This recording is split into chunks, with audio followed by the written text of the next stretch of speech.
Ada istimewa apa lagi Bib di malam nisfu Sa'ban? Di malam nisfu Sa'ban itu pernah ditemukan bahwasanya Nabi Muhammad SAW tidak berada di kamarnya.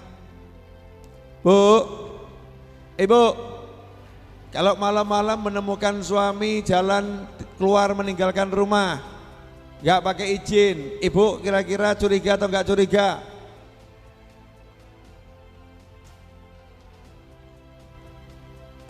Saya belum sampai ke tahap cemburu, Bu. Baru curiga. Setelah curiga kira-kira diamkan atau buntuti? Buntuti, mau kemana ini ya, mau kemana? Itu pernah terjadi. Nabi Muhammad SAW, ya tapi ini Kanjeng Nabi loh ya.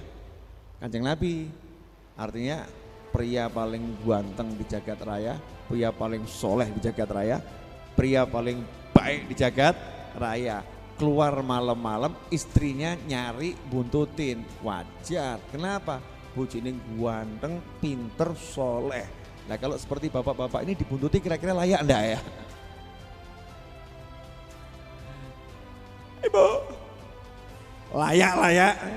Ya tetaplah layak, oh, namanya suaminya kok, namanya suaminya. Tapi jangan prasangka buruk tidak boleh. Pengen tahu saja kemana itu Bu? Boleh. Kalau prasangka buruk tidak boleh. Subhanallah, Nabi Muhammad SAW malam-malam istrinya tidur gak tega membangunkan. Ya gak tega membangunkan. Jadi pelan-pelan. Itu bukan karena pengen sembunyi-sembunyi, tapi karena apa? Gak tega istrinya bangun. Jadi bapak-bapak nanti kalau mau menyelinap alasannya itu. Paham ya? Jadi bukan memang mau menyelinap, enggak. Aku enggak tega kamu bangun. Itu kalau bapak-bapak. Kalau Kanjeng Nabi SAW memang betul-betul enggak tega.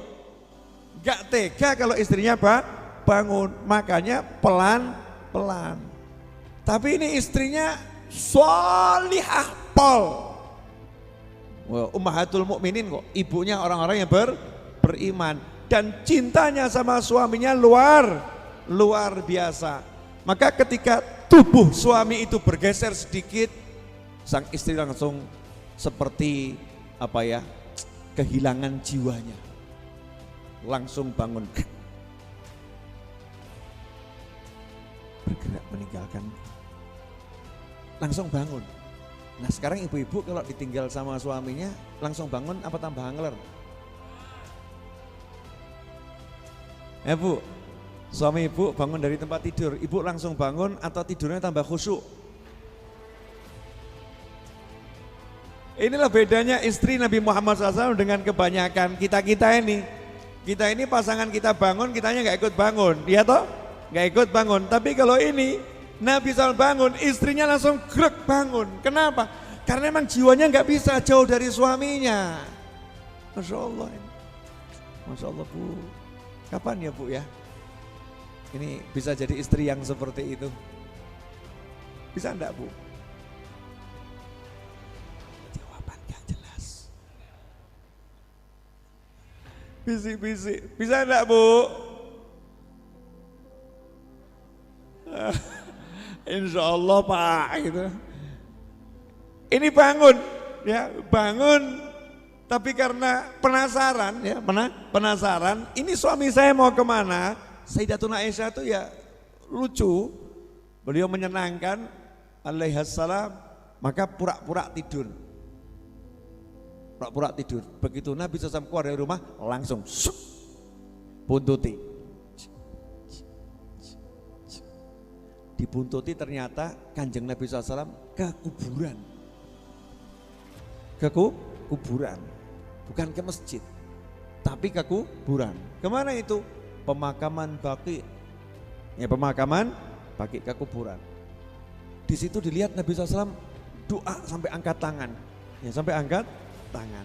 Selesai Nabi kembali, begitu lihat Nabi kembali SAW, Sayyidatuna Aisyah langsung lari, ya cepet-cepet pulang ke rumah, langsung ke tempat tidur, langsung kerukupan selimut,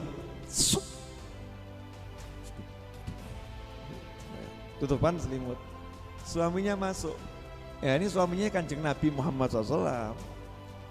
Juga tingkat rasanya luar biasa, mesem Kanjeng Nabi.